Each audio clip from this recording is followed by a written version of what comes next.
자, 2026년 14일입니다. 와, 지금 시장을 보면요. 뭐랄까, 진짜 3편의 거대한 서사시 같아요. 네, 정말 그렇죠. 반도체라는 거대한 제국이 있고, 맞아요. 그 제국의 아성에 바이오 군단이 막 도전장을 내밀고 있고, 또 저쪽에서는 혹독한 겨울을 보낸 2차 전지 용사들이 부활의 칼을 갈고 있잖아요. 네, 캐릭터들이 아주 확실합니다. 그래서 오늘 저희는요, 이 흥미진진한 자료들을 가지고 단순 분석을 넘어서 진짜 한 편의 블록버스터처럼 시장의 판도를 한번 읽어보려고 합니다. 좋습니다. 이번 탐사의 미션은 명확합니다. 이 복잡한 전장에서 과연 누가 진정한 승자가 될 것인가, 그리고 그 동력은 무엇인가, 이걸 파헤쳐보는 거죠. 네. 오늘 살펴볼 자료들이 사실 각기 다른 산업 얘기 같지만, 파고들면 결국 하나의 거대한 흐름을 가리키고 있거든요. 하나의 흐름이요? 바로 실체가 있는 성장으로의 전환입니다. 이제는 뭐 막연한 기대감이나 꿈 이런 걸로는 안 통하죠. 아, 숫자로 증명해야 된다. 그렇죠. 손에 잡히는 숫자, 데이터, 반도체의 실적, 방산의 수주 계약서, 바이오의 기술 이전 금액처럼요. 오늘 대화의 핵심은 바로 이 변화를 이끄는 동력이 대체 뭐냐? 이걸 짚어보는 데 있습니다. 좋습니다. 그럼 먼저 현존하는 제왕들, 왕좌를 굳건히 지키고 있는 이들부터 한번 보죠. 자료를 보면 반도체, 특히 삼성전자랑 SK 하이닉스는 거의 무적 함대 같아요. 네, AI 수요가 폭발하면서 디램 가격이 뭐 계속 오르고 있죠. 심지어 2026년 1분기에는 50%나 더 오를 거라는 전망까지 나오던데요.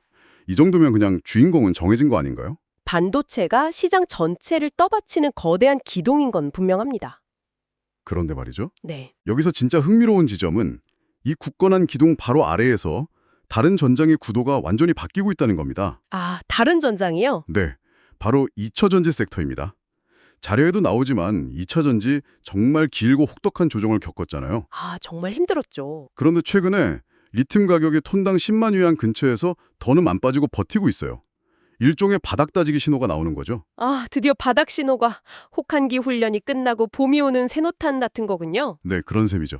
근데요, 리튬 가격이 바닥을 다진다고 해도 소비자들이 다시 그 비싼 전기차에 지갑을 열까요? 아직 경기가 그렇게 살아날 거라는 보장이 없잖아요. 아주 정확한 지적입니다. 재고가 소진된다고 해도 새로운 수요가 없으면 잠자던 용이 아니라 그냥 겨울잠에서 덜 깬 용이 될 수도 있는 거 아닌가요? 맞습니다. 그래서 핵심은 누가 먼저 움직여내냐 이거죠. 자료를 보면요. 전기차 제조사들 창고에 있던 배터리 재고가 거의 다 소진됐어요. 아, 이제 바닥이 났군요. 네.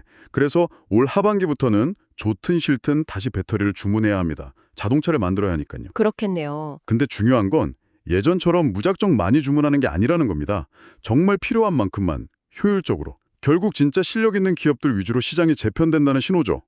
옥석 가리기가 본격적으로 시작되는 겁니다. 옥석 가리기라 확실히 분위기가 다르네요. 근데 K방사는 겨울잠은커녕 지금 동유럽에서 거의 축제가 벌어지고 있던데요. 그렇죠. 자료 보니까 K2 전차를 루마니아, 폴란드에 불티나게 팔고 있어요. 이건 뭐 전쟁 영화의 한 장면 같아요. K방산의 성공은 단순히 무기가 좋아서만은 아닙니다. 핵심 경쟁력은 바로 경제적 운영성에 있거든요. 경제적 운영성이요? 네. 예를 들어서 미군 주력 전차인 에이브람스. 성능은 막강하죠. 근데 연료로 전투기에 들어가는 항공유를 써요. 네, 항공유요? 네. 거의 돈을 길바닥에 뿌리면서 달리는 기름 먹는 하마인 셈입니다. 와, 비유가. 근데 우리 K2 전차는 강력하면서도 일반 군용유를 쓰고요. 부품 조달도 번개처럼 빠릅니다. 한마디로 가성비 좋은 필살기인 거죠. 아, 사는 나라 입장에서는 전쟁 억지력도 갖추고 국방 예산도 아끼고 일석이조네요. 바로 그겁니다. 공급망을 누가 장악하느냐가 승패를 가르는 거죠. 와, 정말 그렇네요. 그런데 지금 시장에서 가장 치열한 전쟁, 거의 뭐 새로운 영토를 차지하기 위한 대전이 벌어지는 곳은 바이오 분야 같아요. 네, 맞습니다. 가장 뜨겁죠. 보내주신 자료의 상당 부분이 여기에 집중되어 있더라고요. 특히 미국 생물보안법이라는 키워드가 계속 등장하는데요. 이것 때문에 한국의 CDMO 기업들이 수혜를 본다, 이런 분석이 많더라고요. 네네. 여기서 CDMO가 정확히 어떤 사업 모델인지 한번 짚고 넘어가면 좋을 것 같습니다. 네, CDMO는 위탁 개발 생산의 약자인데요. 쉽게 말해서 제약업계의 파운드리라고 생각하시면 딱 맞습니다. 아, 제약업계 파운드리. 네.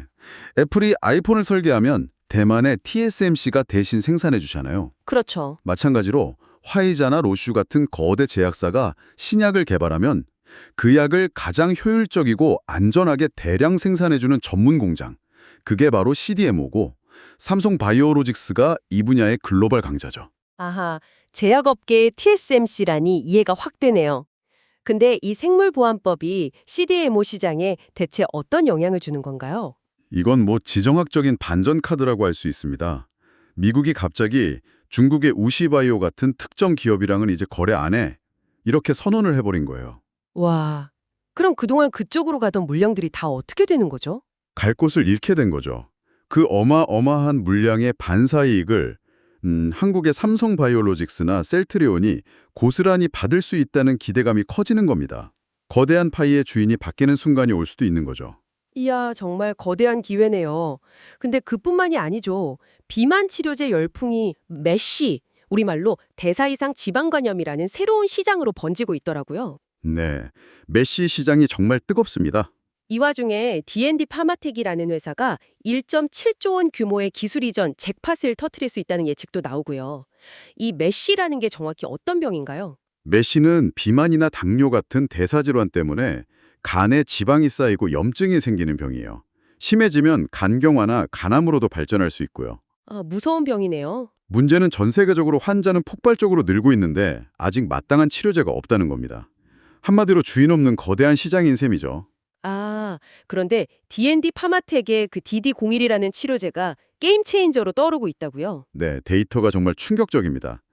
보통 이런 신약은 1년, 그러니까 52주 동안 투약을 해서 효과를 입증해야 하거든요. 그쵸, 오래 걸리죠. 그런데 DD01은 불과 12주차 데이터만으로 경쟁사들의 52주 최종 데이터를 그냥 압도해버렸습니다. 잠깐만요, 12주만이에요? 그게 가능한가요? 네, 비유를 하자면 다들 42.195km 마라톤을 뛰고 있는데 이 선수는 10km 지점에서 이미 결승선을 통과해버린 거나 마찬가지예요. 와, 10km 지점에서 결승선을 통과했다. 시작점에서 그냥 게임을 끝내버렸네요. 바로 그겁니다. 정말 엄청나네요. 근데 바이오 산업의 혁신은 여기서 그치지 않는 것 같아요. 프로티나 같은 기업은 AI를 이용해서 신약 개발 기간 자체를 그냥 파괴적으로 단축시켰다고요? 맞습니다.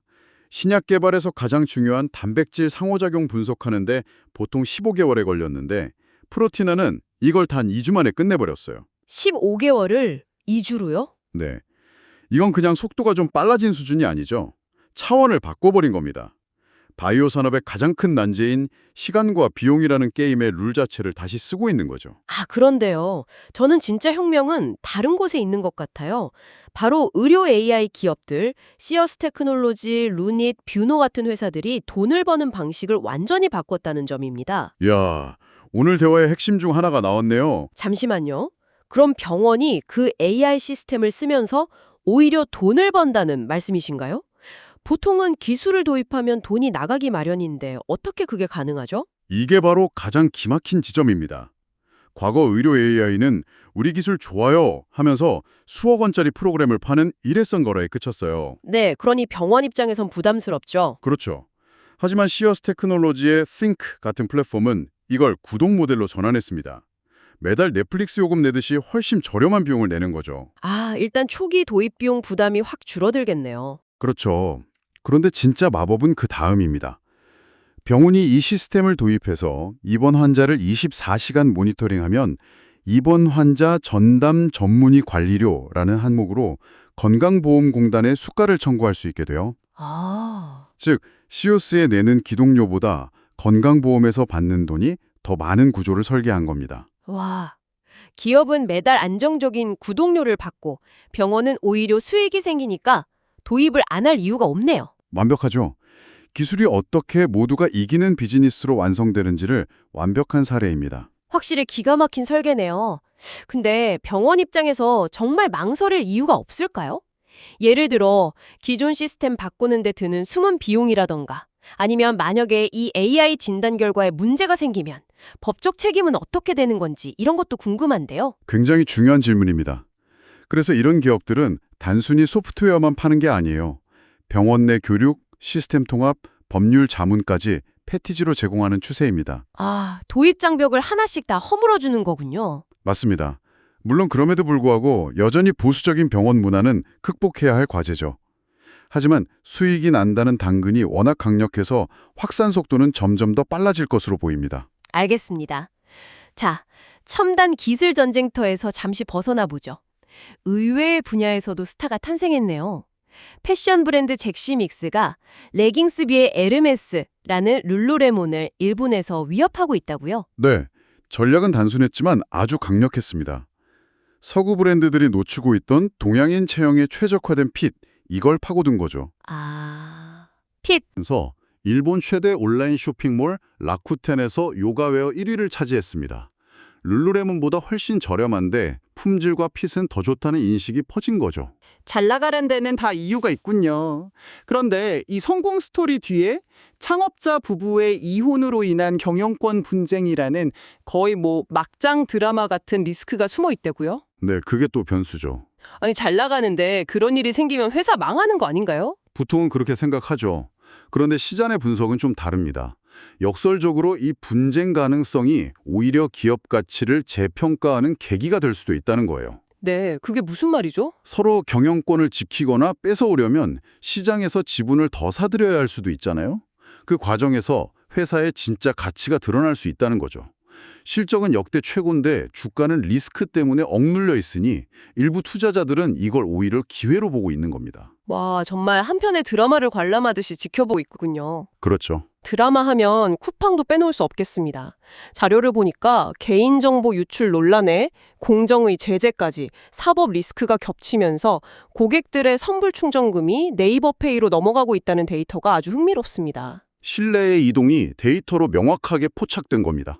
자료에 따르면 쿠팡에서 뭔가 부정적인 이슈가 터질 때마다 네이버페이의 선불 충전액은 역대 최대치를 경신하는 패턴을 보여요. 아, 정말요? 네, 이건 이제 이커머스 전쟁의 승패가 더 이상 로켓 배송 같은 속도나 가격만으로는 결정되지 않는다는 중요한 신호입니다. 아, 내 돈과 내 정보를 얼마나 안전하게 지켜주느냐. 그렇죠. 보안과 안정성이 핵심 경쟁력으로 떠오른 겁니다. 한 플랫폼의 위기는 경쟁 플랫폼에게는 절호의 기회가 되는 셈이죠. 자, 오늘 정말 정신없이 달려왔네요. 정리를 한번 해보죠. 반도체 제국의 건재함, 부활을 노리는 2차 전지, 영토를 확장하는 K방산, 그리고 가장 폭발적인 성장세를 보이는 바이오 군단과 의료 AI까지. 네, 정말 거대한 전쟁터를 둘러본 기분이죠. 그래서 이 모든 것들이 당신에게 의미하는 바는 무엇일까요? 핵심은 게임의 룰이 바뀌었다는 겁니다. 이제는 단순히 기술만 좋다고 혹은 가격만 싸다고 이기는 시대가 아니에요. 그럼 뭐가 중요한가요? 포스코홀딩스처럼 공급망 전체를 장악하거나 시어스트 테크놀로지처럼 모두가 이기는 비즈니스 모델을 설계하거나 또 네이버처럼 위기 상황에서 고객의 신뢰를 얻는 기업, 그런 기업이 시장을 지배하게 될 겁니다. 실체가 없는 성장은 이제 외면받게 되는 거죠. 오늘 우리는 각 산업의 전쟁을 개별적으로 살펴봤습니다.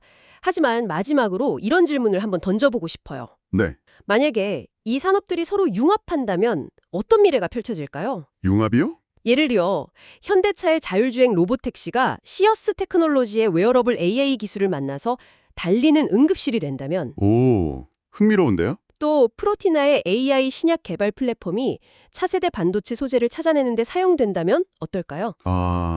어쩌면 2020년 시장의 진정한 승자는 오늘 우리가 이야기한 개별 산업의 챔피언이 아니라 이 모든 것을 연결하고 융합하는 새로운 존재일지도 모릅니다.